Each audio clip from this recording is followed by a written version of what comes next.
എത്ര മാരക രോഗങ്ങളാണ് ഇന്ന് മർത്യ ശരീരത്തിൽ വാഴുന്നത്. ആശുപത്രികളിലും ഭവനങ്ങളിലും വേദനയും നിരാശയും കണ്ണുനീരും അനുഭവിക്കുന്നവർ അനേകരാണ്. ഇവിടെയാണ് വചനം ജീവിത വിശുദ്ധിയെക്കുറിച്ച് പഠിപ്പിക്കുന്നത്. കൊരിന്ത്യർക്കെഴുതിയ 1-ാം ലേഖനം അതിൻ്റെ 17 ഇപ്രകാരം വായിക്കുന്നു: ദൈവത്തിൻ്റെ മന്ദിരം നശിപ്പിക്കുന്നവനെ ദൈവം നശിപ്പിക്കും. ദൈവത്തിൻ്റെ മന്ദിരം വിശുദ്ധമല്ലോ, നിങ്ങളും അങ്ങനെ തന്നെ. നമ്മുടെ ശരീരം ക്രിസ്തു വസിക്കേണ്ട ഇടമെന്നും ആയതിനാൽ നമ്മുടെ ശരീരവും ആത്മാവും ദിനംതോറും ക്രിസ്തുവെ സ്വീകരിക്കുവാൻ തയ്യാറാകണമെന്നും വചനം നമ്മെ ഓർമ്മിപ്പിക്കുന്നു. ദൈവം സൃഷ്ടിച്ച നമ്മുടെ ശരീരത്തെയും ആത്മാവിനെയും ഈ ലോകപരമായ കളങ്കതകൾ തട്ടാതെ സൂക്ഷിക്കുവാൻ നാം കടപ്പെട്ടിരിക്കുന്നു എന്ന് ഓർമ്മിപ്പിക്കട്ടെ.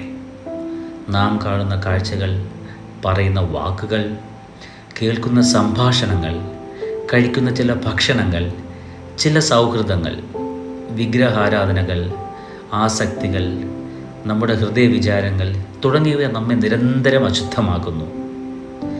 പൈശാചിക രോഗങ്ങൾക്ക് നമ്മുടെ ശരീരത്തിൽ പ്രവേശിക്കുവാനുള്ള പഴുതുകളാണ് ഇവയെന്ന് മനസ്സിലാകുമല്ലോ. തത്ഫലമായി ക്രിസ്തു വസിക്കേണ്ട ശരീരവും ആത്മാവും മലിനപ്പെടുന്നു. നമ്മുടെ ഉള്ളത്തിൽ ക്രിസ്തുവിന് വാഴുവാൻ കഴിയാതെ പോകുന്നു. പരിശുദ്ധാത്മാവ് ദുഃഖിക്കുന്നു. ഈ സന്ദേശം കേൾക്കുന്ന എൻ്റെ പ്രിയ സഹോദരങ്ങളെ, ക്രിസ്തു നിങ്ങളുടെ ഉള്ളിൽ വാഴുവാൻ ആഗ്രഹിക്കുന്നു. നമ്മുടെ ശരീരത്തെ അവൻ്റെ മന്ദിരമായി ഉയർത്തുവാൻ നിങ്ങൾ തയ്യാറാണോ? നാം അറിയാതെയും അറിഞ്ഞും ചെയ്തു പോകുന്ന പാപ സ്വഭാവങ്ങളെ ഏറ്റുപറയുക.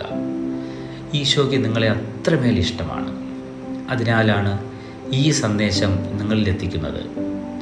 മനുഷ്യബുദ്ധിയിൽ നമ്മുടെ ആസക്തികളും അഡിക്ഷൻസും ഉപേക്ഷിക്കുവാൻ സാധിക്കില്ല. കർത്താവിന് വിട്ടുകൊടുക്കുക. അശുദ്ധിയും രോഗവും നിറഞ്ഞ നമ്മുടെ ശരീരത്തിലേക്ക് അവനെ ക്ഷണിക്കുക. അവൻ വരും, നമ്മെ തൊടും. ആരും തൊടാത്ത കുഷ്ഠരോഗികളെ തൊട്ടവനാണ് എൻ്റെ ഈശോ. നാം വിളിക്കുക, അവനെ ക്ഷണിക്കുക. നമ്മുടെ പാപ ശരീരങ്ങളും ആത്മാക്കളും നമുക്ക് ദൈവത്തിങ്കിലേക്ക് ഉയർത്താമോ?